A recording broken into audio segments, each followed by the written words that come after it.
Someone says something, passing comment, a throwaway opinion, something they said and immediately forgot, and you are still thinking about it 3 days later.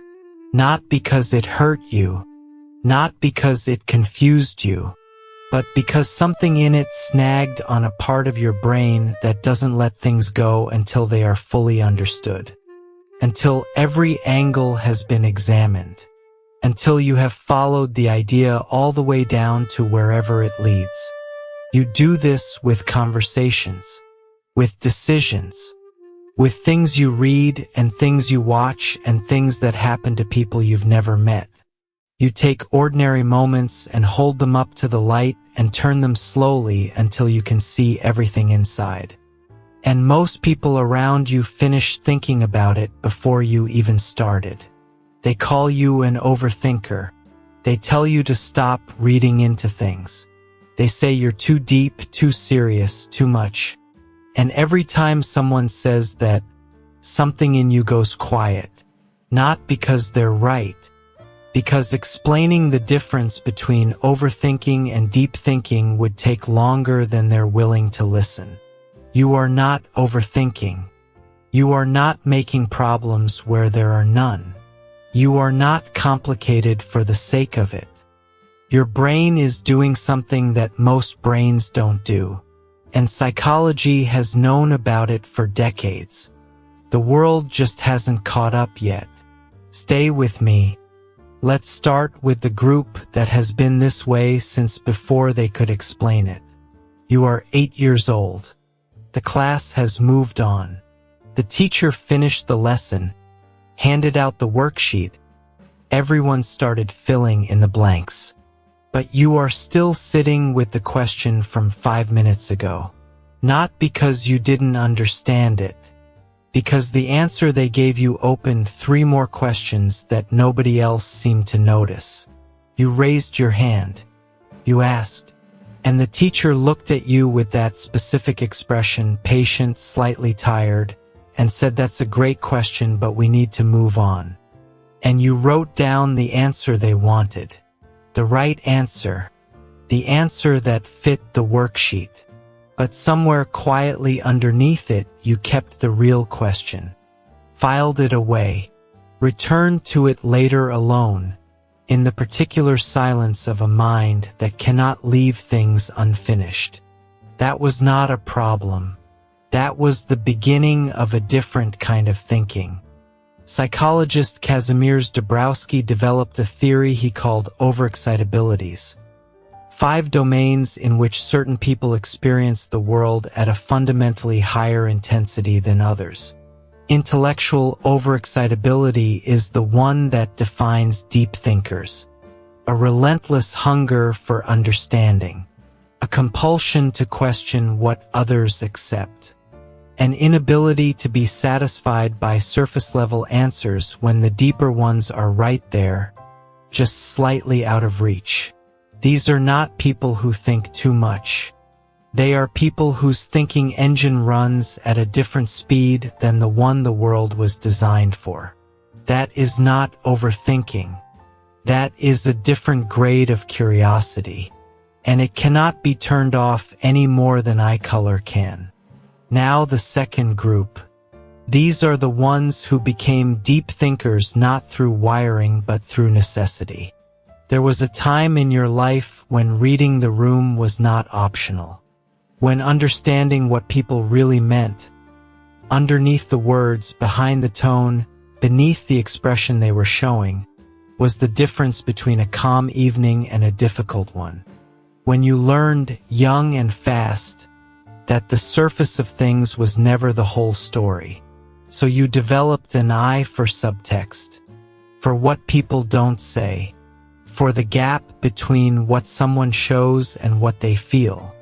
You became a student of human behavior not because you chose it as a subject, but because the environment you grew up in made it a survival skill. Psychologist Stephen Porges at the University of North Carolina developed the Polyvagal theory, the idea that our nervous system is constantly scanning the environment for signals of safety or threat, often below the level of conscious awareness. In children who grow up in unpredictable environments, this scanning system becomes extraordinarily refined. It learns to detect subtle shifts, micro-expressions, changes in vocal tone, silences that mean something. That system does not switch off when the environment becomes safe. It becomes the lens through which you see everything. Every conversation, every relationship, every idea. You didn't choose to think deeply. You were trained by circumstances that demanded it. That is not trauma. That is intelligence forged under pressure. And the third group, the ones who think deeply because they feel deeply, because for them, thinking and feeling are not separate activities. They are the same activity happening at the same time. You don't just analyze an idea, you experience it. A piece of music doesn't just sound beautiful, it opens something. A conversation doesn't just exchange information. It leaves a residue that stays with you for hours. You read something and it changes the way you see the rest of the day. Psychologist Elaine Aron at Stony Brook University found that highly sensitive people process information in the brain more elaborately than others, making more connections, drawing from more memory, integrating more emotional data into every single thought. For these people, deep thinking is not an intellectual exercise. It is a full sensory experience. That is not being too emotional. That is thinking with your whole brain instead of half of it. But here is where we need to stop and be honest with each other, because deep thinking is a gift, and like every gift, it has a shadow.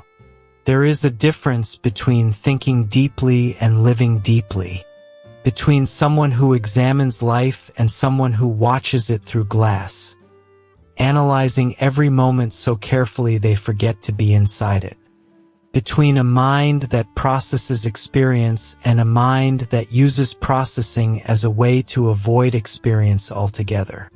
Psychologist Mihai Csikszentmihalyi at Claremont Graduate University spent decades studying flow, the state of complete, effortless immersion in an activity.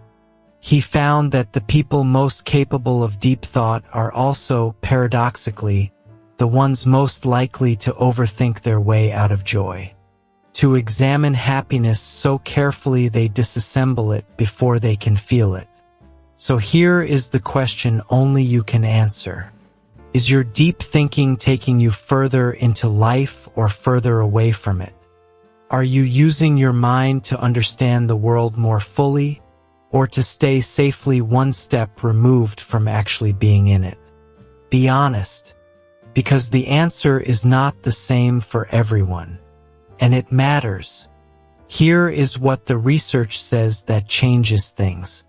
Psychologist Adam Grant at the Wharton School studied the relationship between deep thinking and what he calls vujjada, the opposite of déjà vu, the experience of seeing something familiar as if for the first time, finding the question nobody thought to ask, noticing the angle nobody else took.